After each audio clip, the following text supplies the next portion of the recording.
Hello viewers, welcome to ஜாஸ் சமையல். எப்பொருள் யாரார்வாய் கேட்பினும் அப்பொருள் மெய்ப்பொருள் காண்பது அறிவு. இன்றைக்கி நம்ம சமையல் என்ன பார்க்க போகிறோம்னு பார்த்தீங்கன்னா சேமியா உப்புமா. இந்த சேமியா உப்புமா செய்கிறதுக்கு முதலாவது ஸ்டவ்வில் ஒரு கனமான பாத்திரத்தை வச்சுக்கோங்க. பாத்திரத்தை வச்சு எண்ணெயை ஊற்றிக்கோங்க. எண்ணெயை ஊற்றி கடுகு போட்டுக்கோங்க. நம்ம பார்த்த திருக்குறளுடைய அர்த்தம் என்னன்னு பார்த்தீங்கன்னா, நம்ம எந்த கருத்தை யார் சொன்னாலும் சொன்ன கருத்தை அப்படியே நம்பி விடக்கூடாது. நம்பாமல் அந்த கருத்தோட உண்மையை நம்ம தெரிஞ்சுக்கணும். இதான் அந்த திருக்குறளுடைய அர்த்தம்.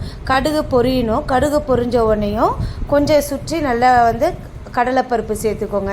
ஒரு கைப்பிடி அளவு கடலைப்பருப்பு அதில் சேர்த்துக்கோங்க.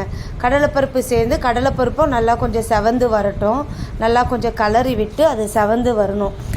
கடலைப்பருப்பு செவந்து வந்த பிறகு 2 வெங்காயம் நல்லா கட் பண்ணி வெங்காயத்தை சேர்த்து அது கூட மிளகாய் வத்தலையும் சேர்த்துக்கணும். மிளகாய் வத்தல் 2 பச்சை மிளகாய் 2மே சேர்ந்து நல்லா வதக்கணும். இந்த வெங்காயம் நல்லா பொன்னிறமாக வர வரைக்கும் நம்ம அதை வெங்காயத்தை நல்லா வதக்கி விடணும். அது கூட ஒரு ஸ்பூன் மஞ்சத்தூள் சேர்த்து அதையும் கொஞ்சம் வதக்கி விடணும்.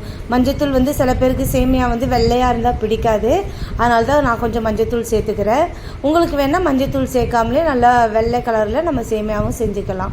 அது உங்களுடைய விருப்பம்தான்.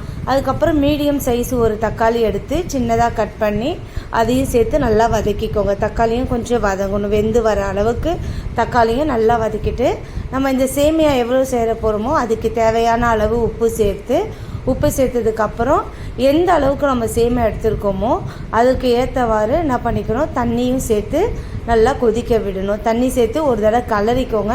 கலரி விட்டு அதுக்கப்புறம் நல்லா அது கொதித்து வருகிற வரைக்கும் கொஞ்சம் வெயிட் பண்ணி அது கொதிக்கட்டும். நல்லா சேமியா கொதிக்கிற வரைக்கும் கொஞ்சம் வெயிட் பண்ணலாம்.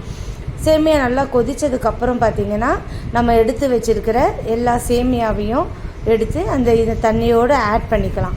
தண்ணியோடு சேர்த்து கொஞ்சம் நல்லா வதக்கி விடுங்க. கலரி விடுங்க. கொஞ்சம் அது கலரட்டும். நல்லா அது கலரும்போது பார்த்திங்கன்னா அந்த தண்ணி நம்ம போட்ட சேமியா எல்லாம் நனையிற அளவுக்கு நம்ம கரெக்டான தண்ணி ஊற்றி அது சரியாக வதக்கி நல்லா எல்லா பக்கமும் கொஞ்சம் இது பண்ணி விடணும்.